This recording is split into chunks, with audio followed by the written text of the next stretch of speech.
All right, we are live.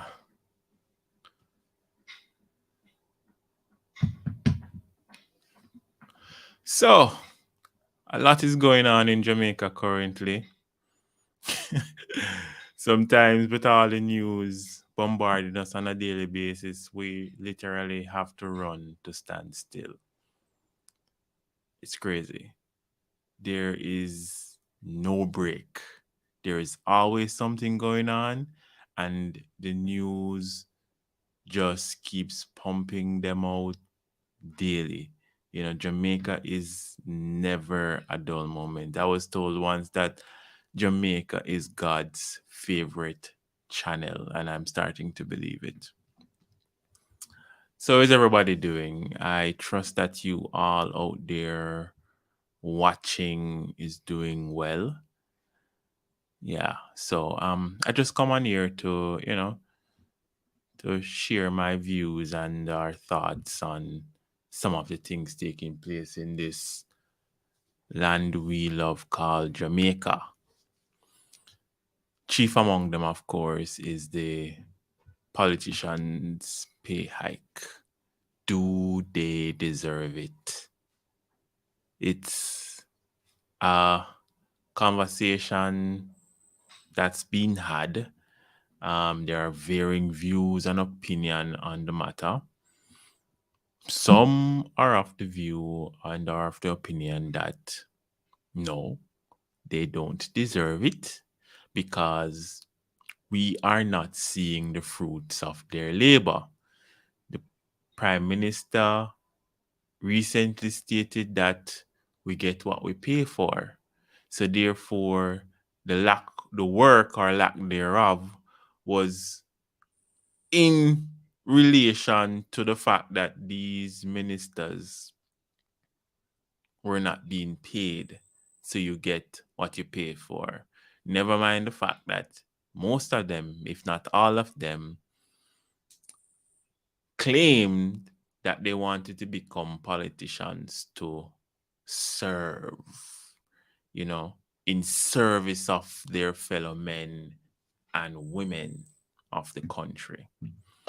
But we have to be rational and reasonable people, and I'm of two school of thoughts.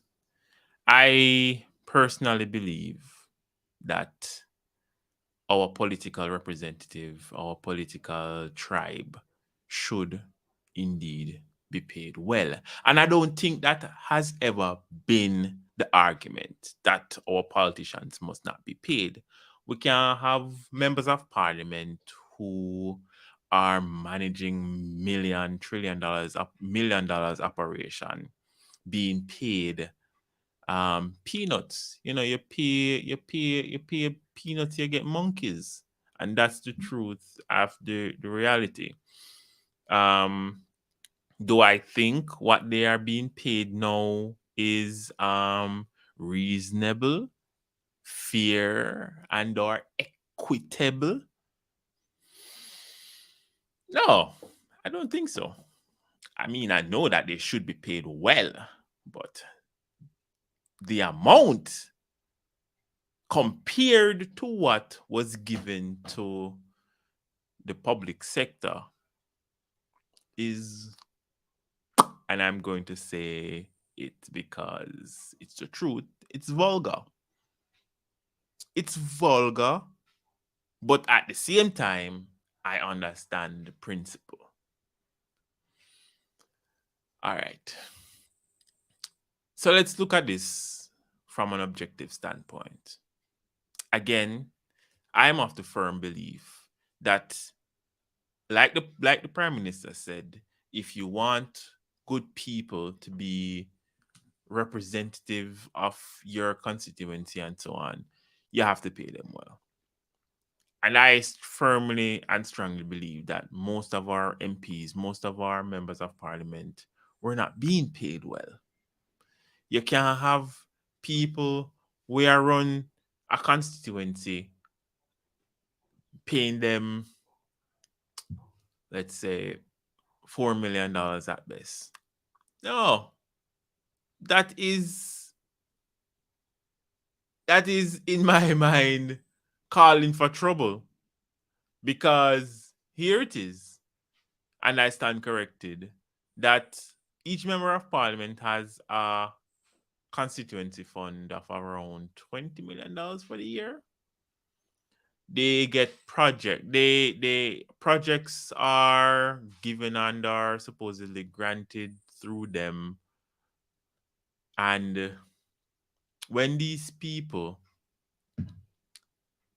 are not being paid well, they focus their attention on other things other than representing the people who they soar to serve. So, like, you can say that at the core of it, politicians put themselves in a position where they say that they, them that their service, they're here to service the fellow men. But as you know, no work is free, including political work. I get the sentiments that we do not trust our politicians and we are quite frankly cynical of them. And for good reasons. They themselves have created the picture, have painting the picture that we are now seeing. They are indeed reaping the fruits of their labor. So we now say again that them not deserve the pay, but it is the amount currently and the optics of it all. You give the public sector 20% and then in turn gave the political arm a 200% increase, some 214%. What? But back to what I was saying about calling for trouble. You cannot have people representing us and them in turn have to be worrying about their own livelihood. Them are go stray. So a politician taking home $300,000 is grossly insufficient, right?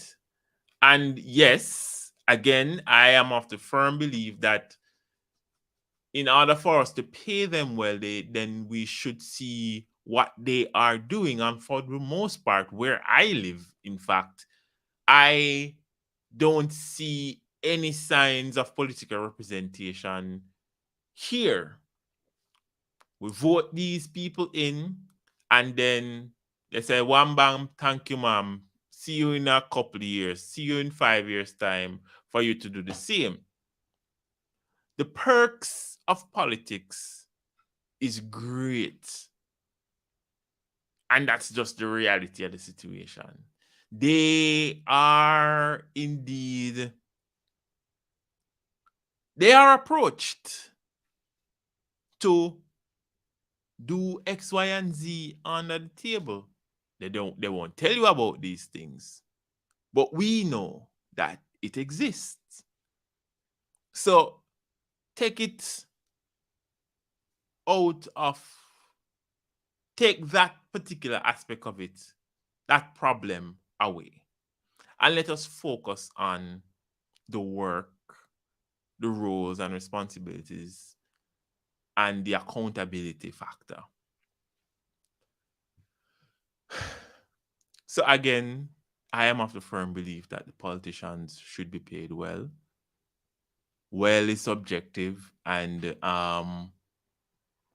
I anticipate that they would have anticipated the backlash and the response that they have been getting, which is justified. People are upset because it would appear that the elected officials that we, John Public, put in office is playing politics, although that's the nature of the game. But you have to be smart about this.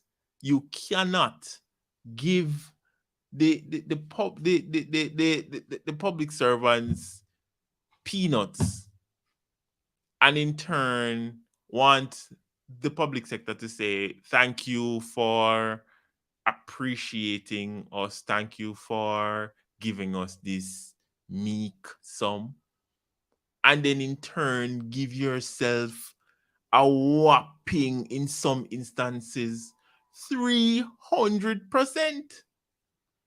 Like, explain to me the rationale in the GG's salary. They are saying that ceremonial duties is a core part of government and governance, and I get it. I completely understand. But $36 million? For what? Please, can anyone outline this man's job title? And I am not hating, to each his own. And if I was a GG, I would definitely not be complaining. Oh, by the way, if anybody wants to call in and share their thoughts and their opinion on the whole situation, I would definitely love to hear you, hear what your thoughts are. So the number is 876-275-1996. It is only by WhatsApp. I mean, you can call straight, but I'm not sure if you have that kind of money to waste, but have at it. Yeah, so I'm accepting WhatsApp calls. Yeah. So again, I believe politicians should be paid well so that they can focus on only representing the people. You have politicians out there that are doctors, lawyers, and so on and so forth. And in order for them to have some semblance of livelihood, they have to supplement their income with their trained profession. Some have to do it because of the fact that they don't want to lose their license or whatever, and that's just the reality of the situation. So again, I say pay them well. But where is the framework? Where is the accountability framework that will and should be put in place to say, hey, in a want to get the pay now in a number of weeks, months, what we are paying for? What are we paying for? Now, I see that the Prime Minister has, amidst the outcry, decided to stick with his old salary.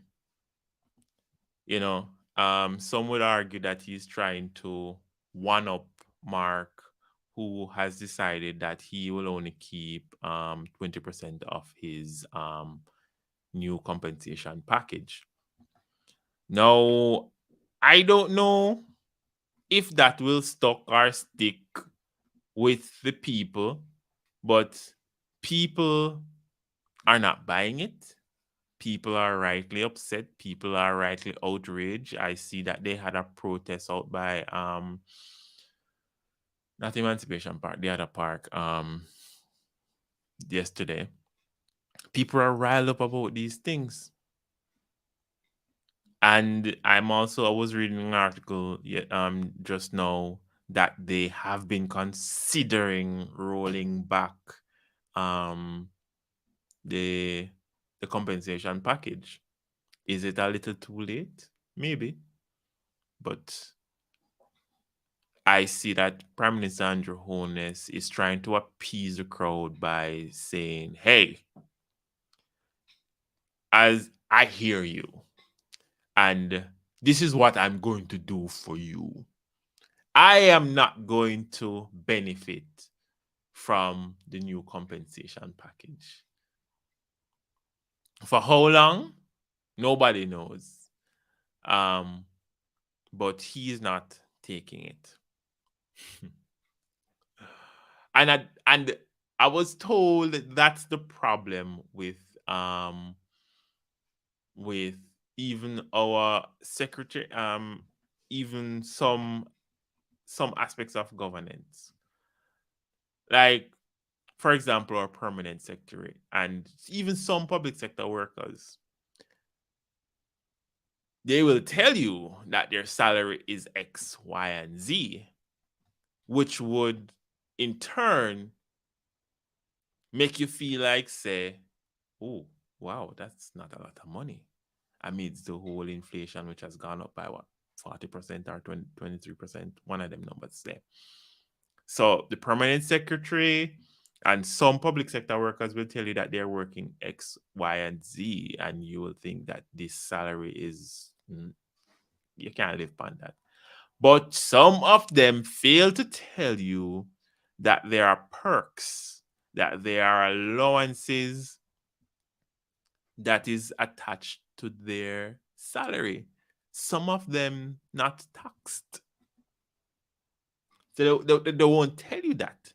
So I completely believe and agree that this new compensation scheme is fair, balanced, and to some extent transparent, because it would have taken away the allowances which has been so heavily dependent by some of our public permanent secretaries and our public sector workers. So in that regard, I understand. The message itself and the delivery fall because of, I believe, the messenger. Nigel Clark, though a fantastic and brilliant mind he is not the most charismatic, is not the most palatable person to deliver on certain message. It is his job. But is he necessarily good at delivering the information? No. No. Neither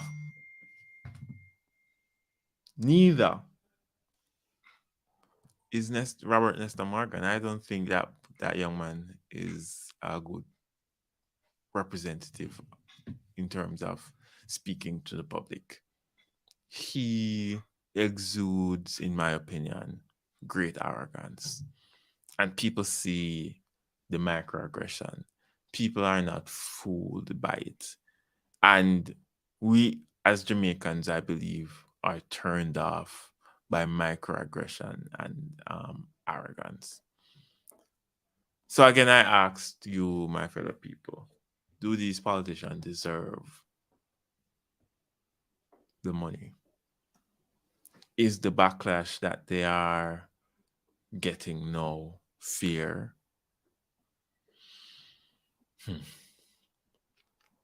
Only time will tell. I shall be doing this a little bit more often. So I thank you all for tuning in, and we'll talk soon.